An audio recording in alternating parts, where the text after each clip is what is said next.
নমস্কার বন্ধুরা, শিবানী কিচেনে আপনাদেরকে স্বাগত। এই যে গরম পড়েছে, এই গরমে ঝিঙে, বরবটি, কুমড়ো আর সজনাটা তরকারিটা শরীরকে ঠান্ডা করে। তার জন্য আমি আজকে এই সব দিয়ে একটা তরকারি করছি। তেলটা গরম হয়ে গেছে, এবার এর মধ্যে আমি 5 ফোড়ন দিয়ে দিলাম আর দিলাম দুটো, এই দেখুন দুটো কাঁচা লঙ্কা। এবার এর মধ্যে আমি এই দেখুন তরকারিগুলো দিয়ে দিলাম, এর মধ্যে আমি এই দেখুন সবজিগুলো দিয়ে দিলাম।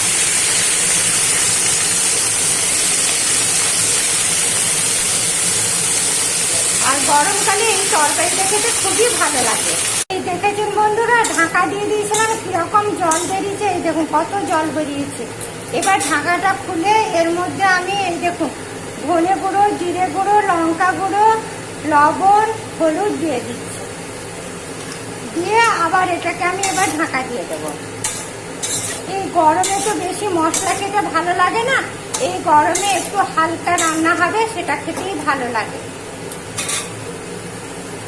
এই দেখুন বন্ধুরা, সজনাটা, কুমড়ো, ঝিঙেটা সিদ্ধ হয়ে এসছে, কিন্তু ডাঁটাটা এখনো সিদ্ধ হয়নি, তাই সামান্য একটুখানি জল দিয়ে দিলাম।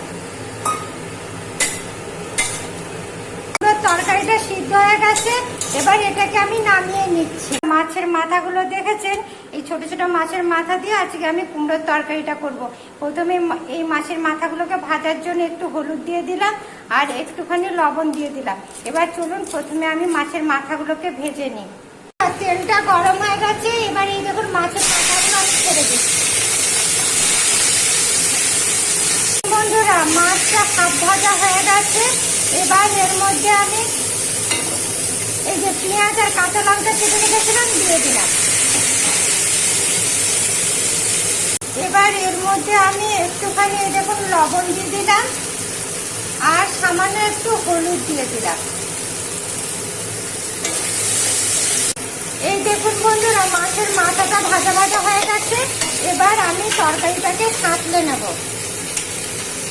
এই দেখুন, এবার এর মধ্যে এই তরকারিটা দিয়ে দিলাম।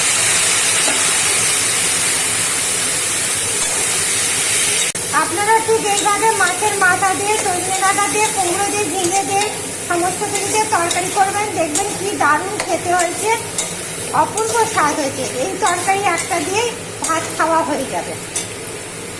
দেখুন বন্ধুরা, আমার কুমড়োর তরকারিটা হয়ে গেছে, এবার আমি এটাকে নামিয়ে নেব।